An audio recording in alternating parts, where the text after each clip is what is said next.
Bonjour à tous. Alors, la suite du montage de la Proline MT 4x4. Donc, qu'est-ce que j'ai fait là? J'ai monté les roues avec les écrous fournis. C'est vraiment des écrous très chouettes, hein, avec un dessin dessus. Donc, avec l'outil, vous pouvez regarder les roues, c'est vraiment c'est bien fait, quoi. Il y a un petit logo Proline dedans, les câbles. Alors les pneus sont des Badland, bien sûr. Ils sont super bien collés sur les jantes. Donc rien à dire de particulier à ce niveau-là. Alors il y avait un truc que j'avais dit l'autre jour qui s'avérait faux. En fait, il y a des cornes pour mettre le cerveau, des cornes qui ont l'air qui sont en plastique mais super costauds, hein, pas du tout light.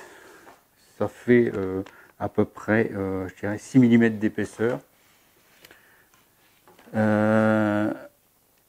Alors ici, donc on a des knockbones à l'avant.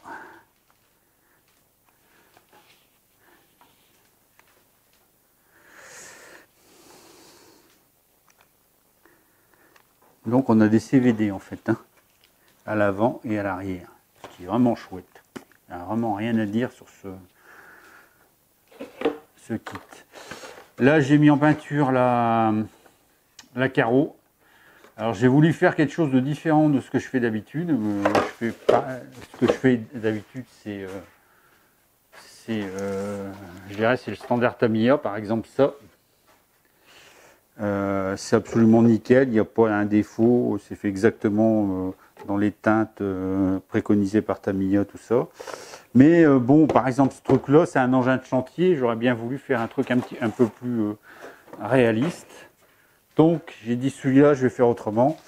Donc, j'ai pris une peinture jaune, une orange fluo assez transparente. Je l'ai appliquée un petit peu n'importe comment, avec de temps en temps des coulures, des irrégularités, tout ça. Et derrière, j'ai mis une bonne couche de peinture noire, ce qui fait que ça fait vraiment un look chantier, quoi. Ça fait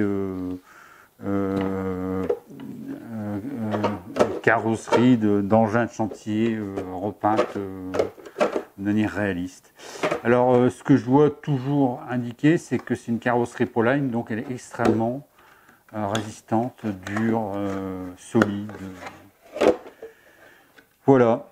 Donc alors je vais mettre dedans un cerveau de 20 kg, cerveau habituel, hein, Power HD. Avec les cornes fournies d'origine. En ce qui concerne la motorisation, je vais mettre un système brushless avec un moteur 360, du 3300 kV, donc avec un axe de 5 mm, et un ESC Racer Star de 80 ampères.